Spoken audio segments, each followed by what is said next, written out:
எம்ஜிஆர் பிள்ளைகளுக்கு இவ்வளோ புத்தி சொல்லியிருக்கிறாரே, அவர் என்ன செய்தார்? அந்த கேள்வியும் வருது இல்லையா? நீங்க இவ்வளவு சொல்றீங்க, ம். ஆனா நீங்க என்ன செய்தீங்க? பிள்ளைகளுக்கு என்ன செய்தீங்க? அப்படின்னு ஒரு கேள்வி. அவர் என்ன செய்தார்னா, அவர் தன்னுடைய கடமை, தன்னுடைய பொறுப்புணர்ச்சியை நினைத்து பார்த்து செயல்படுபவர் எம்ஜிஆர். அவர் சினிமாவுல நடிக்கும்போதே, முதலமைச்சரான பிறகு அரசு நிதியில திட்டங்கள் கொண்டு வர்றது ஒரு பக்கம். அது எல்லாரும் செய்யக்கூடியது. முதலமைச்சர் ஆகக்கூடியவங்க நெறைய பேர் நெறைய திட்டங்கள் அறிவிச்சிருக்காங்க. ஆனா, இவர் சினிமாவுல நடிக்கும்போதே சில நன்மைகளை செய்தார்.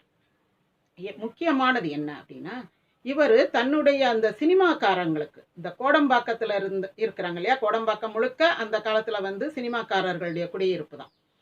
அந்த சினிமாக்காரர்களுடைய குழந்தைகளுக்கு அவங்க பிள்ளைங்க படிக்கணும்னு, இவருக்கு பிள்ளை இல்ல. இவர் பிள்ளைங்க, இவங்க அண்ணன் பிள்ளைங்க அவங்கெல்லாம் நல்லா தான் படிக்கிறாங்க. கான்வென்ட் அப்படியெல்லாம் படிக்கிறாங்க. ஆனா, சினிமாக்காரர்கள் மற்றவர்களுடைய பிள்ளைகள், குறிப்பாக துணை நடிகர்களின் பிள்ளைகள், பெரிய ஹீரோஸ் எல்லாம் அவங்க பிள்ளைகளை பெங்களூர், பிஷப் காட்டன் அல்லது லவ்டேல், கொடைக்கானல் பிரசன்டேஷன் அந்த மாதிரி வெளி ஊர்களுக்கு அனுப்பி பிள்ளைங்களை படிக்க வச்சாங்க. இன்றைக்கு பாருங்க, நடிகர் நடிகைகள் வெளிநாடுகளுக்கு அனுப்பிடுவாங்க, லண்டனுக்கு அனுப்பிடுவாங்க. அப்படி படிக்க வைப்பாங்க. பணக்காரர்களுக்குன்னு ஒரு வசதிகள் இருக்க தான் செய்தது. அந்த காலத்திலையும் மிகப்பெரிய நடிகர்கள் நடிகைகள்லாம் அப்படி பிள்ளைங்களை படிக்க வச்சாங்க. ஆனா, இந்த துணை நடிகர்கள் என்ன செய்வாங்க? அவங்களுடைய பிள்ளைகள் என்ன செய்யும்? அவங்களுக்கு பணம் கட்டி ஸ்கூல்ல கொண்டு போய் சேர்த்து படிக்க வச்சு, அதை காலையில கொண்டு போய் விடணும், கூட்டிட்டு வரணும். இல்லைன்னா நடக்கிற தூரத்துல இருந்தால் தான் பிள்ளைங்க நடந்து போகும். இப்போ பஸ்ல எல்லாம் போய் படிக்க வைக்கிறதுன்றது கொஞ்சம் கஷ்டம்தான். பிள்ளைகளை பஸ் ஏற்றி விட்டு கரெக்டாக அதை இறங்கி போய் படிச்சுட்டு வர்றதெல்லாம் ரிஸ்க். கொஞ்ச நாள் அப்படியே சினிமாவிலேயே குழந்தை கதாபாத்திரம் நடிக்க விடுவாங்க. அப்புறம் ஏதாவது எக்ஸ்ட்ரா இந்த மாதிரி நடிக்க ஆரம்பிச்சிருங்க. இதுதான் அவங்களுடைய நிலைமையாக இருந்தது. அப்போ இவர் என்ன பண்றாரு?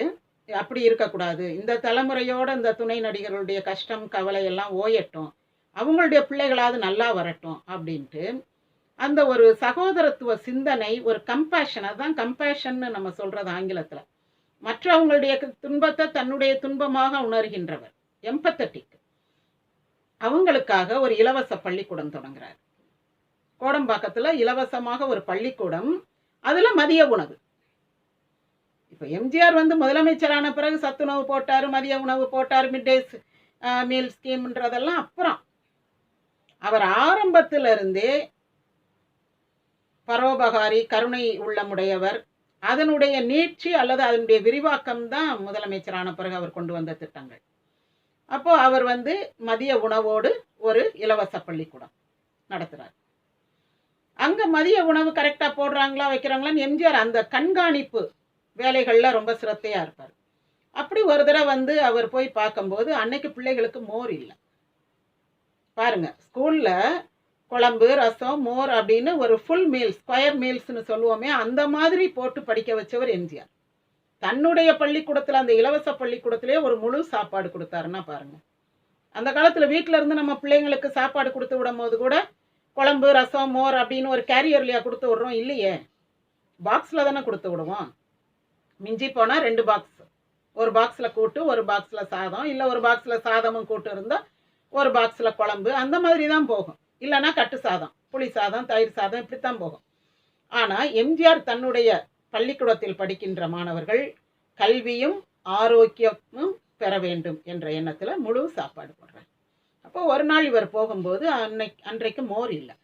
ஏம்மா மோர் இல்லை அப்படின்னதுக்கு, நேற்று பால்கார் வரல சார், அதனால மோர் உறவுத்தல அப்படின்றாங்க. இது தப்பாச்சே, இப்படியெல்லாம் காரணம் சொல்லக்கூடாதுன்னு என்ன செய்யறாரு, அவரோடு நடித்த ஒரு பழைய நாடக நடிகர் அவர்கிட்ட சொல்றாரு, நீ உன் வீட்டை இந்த பக்கம் மாத்தி வந்துரு. அவர் ஒரு கண்காணிப்பாளர் போடுறாரு பாருங்க.